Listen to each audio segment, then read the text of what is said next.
I'll put it this way. When I first started my YouTube journey, like I started on an iPhone, and that's all you really need to get started, right? No microphone, just iPhone quality, right? And I did that for like 6 months or 5 or so months, and then I told my wife, I was like, hey, I think it's time. I don't want this to just be a hobby. I want to take this really seriously.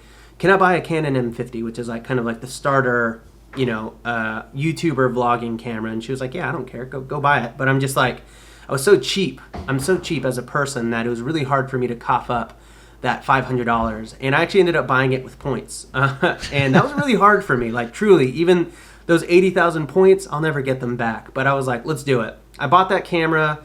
That was the day that I was like, I'm going to take this really seriously. Like I want to do this kind of thing.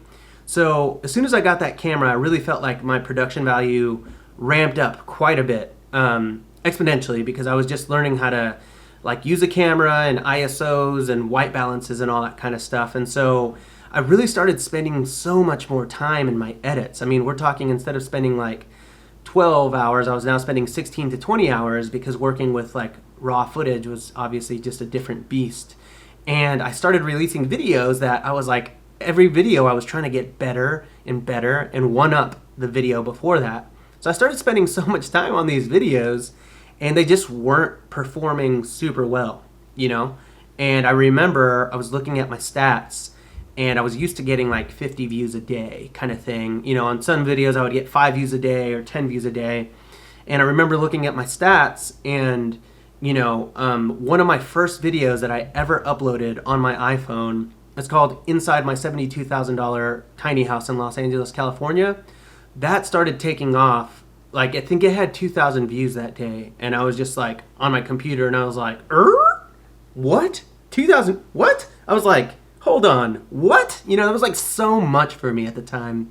And I was so weirded out by that, because it was such a random video where I was rambling. It was framed up from like mid-chest up, like really nothing about this video was good, but it was taking off. And then the next day I had 4,000, and then the next day I had 16, and then 30, 40, 50, 60, just like all in a week. And it was just like, whoa, what the heck is happening? And I was so annoyed that video took off, because I worked so hard on like 4 or 5 other videos, like editing them. I was up till like 3, 4 in the morning just trying to get them perfect, and they had like no views. And I was just like, how is it that my worst video is outperforming my best video, right? But yeah, long story short, I definitely understand, because you just never know when something is going to take off. You just have to put your content out there, and once it's out there, the world is your oyster. Anything could happen, and that's exactly what happened to me.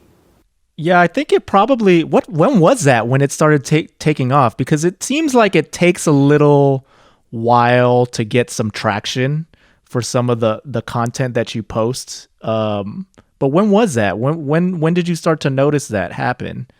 Yeah, so that happened around June 1st, somewhere around there. I think that's around the time I discovered you, because it's funny that you bring up that video. That is the video that I found you on.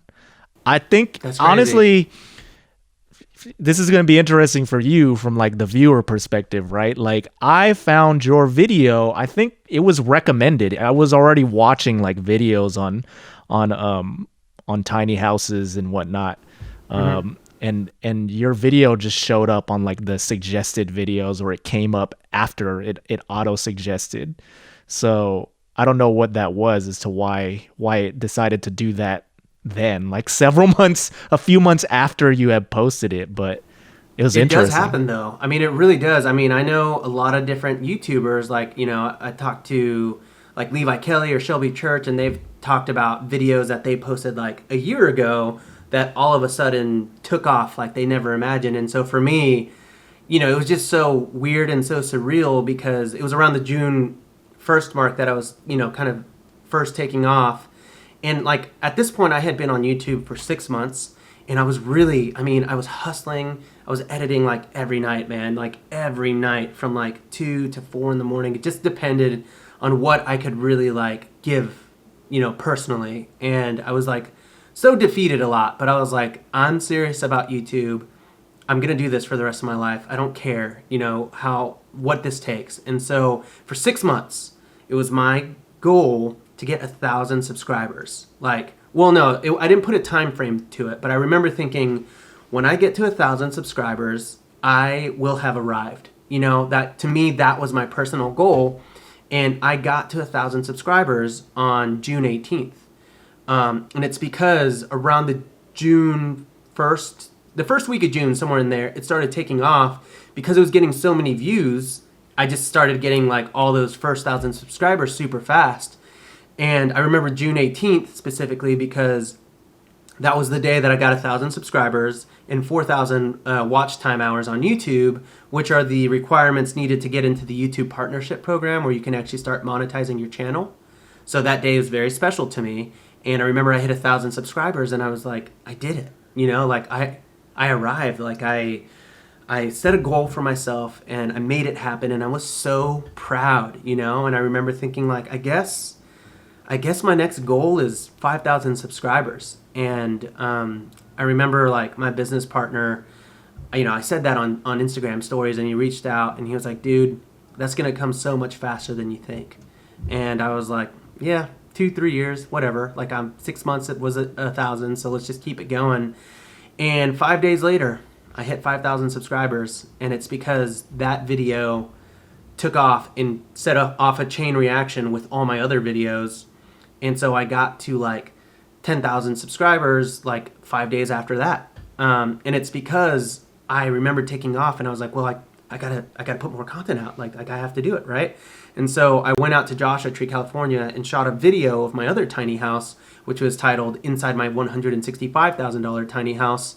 And the moment that I posted that, I scheduled it for 8 a.m. in the morning and I woke up at 8:30 and I looked at my phone and it had 2,000 views, which was insane at the time because I was used to seeing 50 views whenever I posted a video.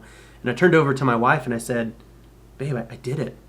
I think I'm going to go viral. I think I'm going to go viral. I'm going to do it finally, And I was so giddy about it. And that day, that video got 80 or 90,000 views. And so I got to 15,000 subscribers, I don't know, a week and a half, 2 weeks after hitting 1,000. And then right around that time, I think it was on June 15th, YouTube reached out and said that they were going to make me Creator on the Rise. And, that was where they featured me on their homepage, on their trending page for 24 hours. And that was the day for me where I was like, okay, I'm doing this. I'm serious about YouTube. This is what my life is going to be.